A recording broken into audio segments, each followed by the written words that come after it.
انسان قرآن کیسے بنتا ہے؟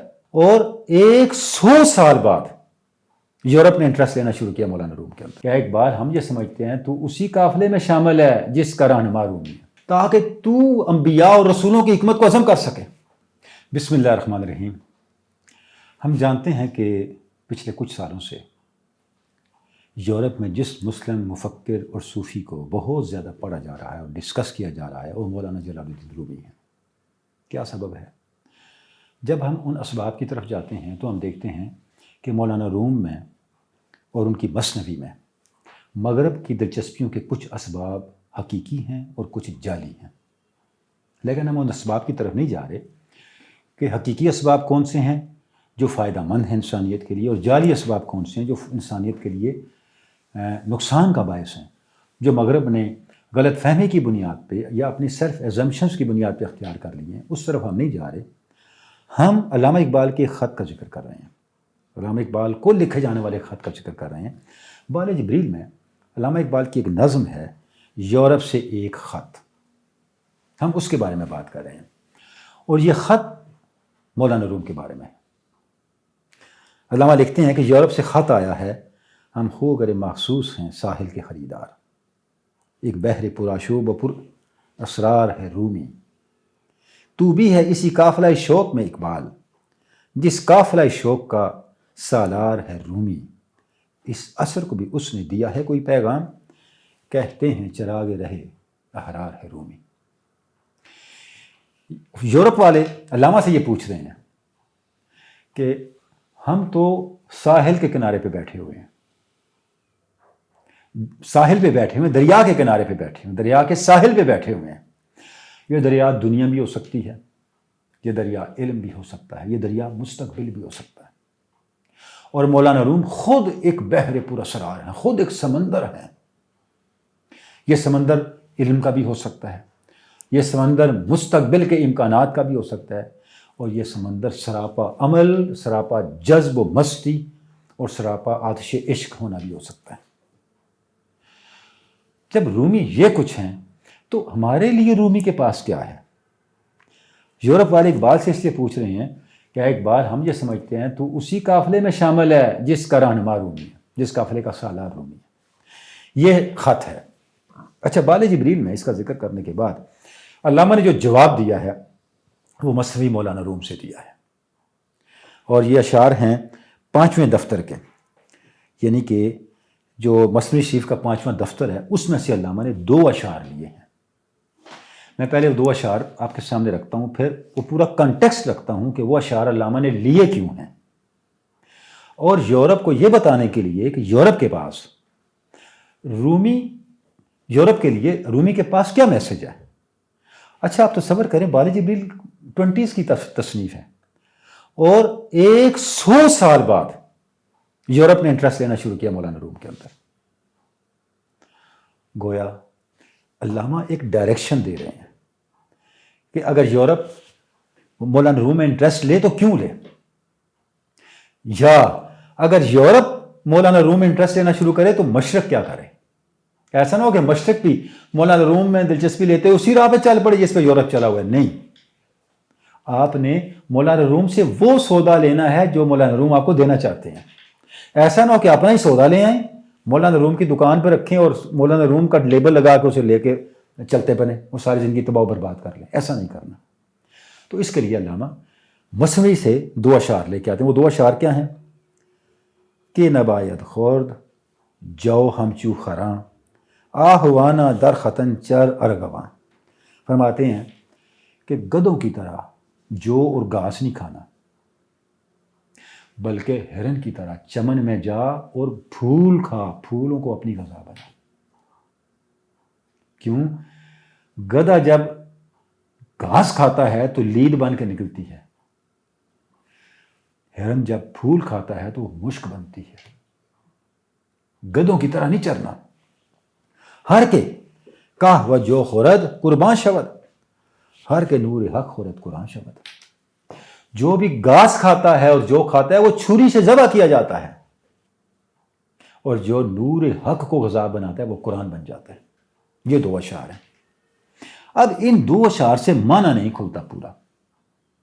تا وقت ہے کہ مولانا روم کے اس پورے منظر نامے کو آپ سامنے نہ رکھیں جہاں مولانا روم نے یہ بات کی ہے وہ کیا ہے. اب میں وہ آپ کے سامنے رکھنا چاہتا ہوں تاکہ ہم یہ سمجھ سکیں کہ مولانا روم کے پاس کس کام کے لیے ہم نے جانا ہے.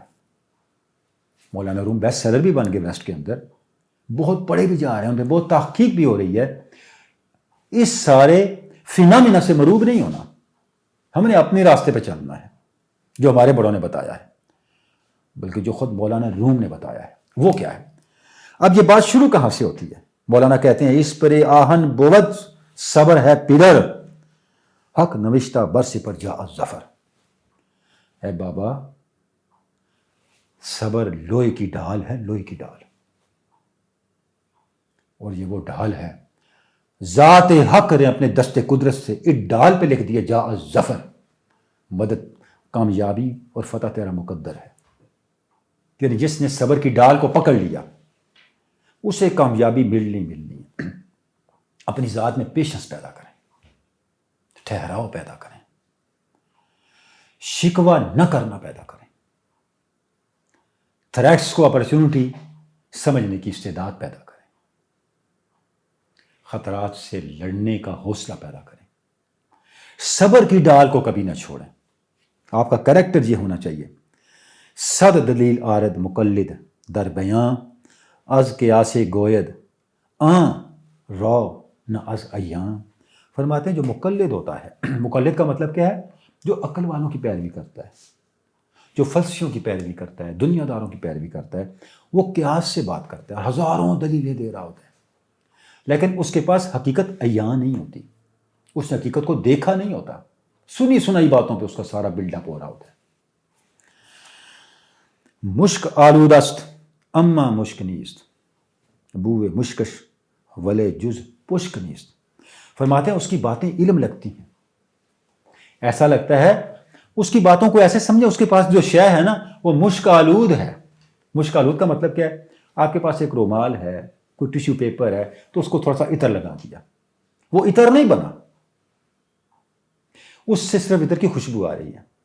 فرماتے ہیں مقلد کا علم مشک آلود ہے, وہ مشک نہیں ہے, وہ کیا, وہ پشک ہے. پشک مینگنی کو کہتے ہیں, وہ گوبر ہے, مینگنی ہے. چونکہ تھوڑی سی خوشبو لگ گئی ہے ہمیں مغالطہ ہو گیا کہ یہ خوشبو ہے.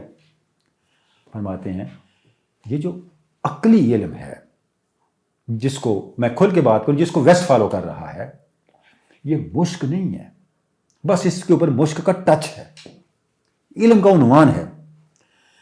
تاکہ مشک گردد ہے مرید, سال ہا باید دراں روزہ چرید.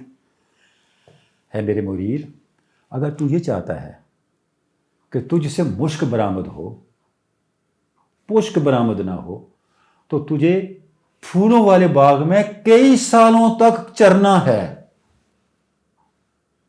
کئی سالوں تک چرنا ہے, تاکہ تو گھاس کے بجائے اور جو کے بجائے پھول کھا کھا کے مشک پیدا کرنے کے قابل ہو جائے. پھر اس کے بعد یہ شعر آتا ہے کہ نباید خرد جو ہم چو خراں آہوانا در ختن چر چو ارغواں, چر ارغواں. اب وہ جو علامہ نے شعر دیا ہے, اس کے بعد یہ شعر ہے کہ تجھے کئی صدیوں تک, کئی سالوں تک باغ میں پھول چرنے کی ضرورت ہے, تاکہ تو وہاں گدھے کی طرح جو اور گھاس نہ کھائے, بلکہ ہرن کی طرح گلاب, چمبیلی اور اس طرح کے پھولوں کو غذا بنائے. اس کے بعد اب مولانا کی بات شروع ہو گئی ہے. وہ شعر, یہ شعر بھی مولانا کا ہے, لیکن یہ علامہ نے بال جبریل میں کوٹ کیا ہوا ہے. اس کے بعد مولانا کیا فرماتے ہیں, یہ بہت طویل ہے لیکن میں منتہا اشعار آپ کے سامنے رکھ رہا ہوں. پھر مولانا فرماتے ہیں میدارا خوکن بداں ریحان و گل, اللہ اکبر, تاب یابی حکمت و قوت رسول.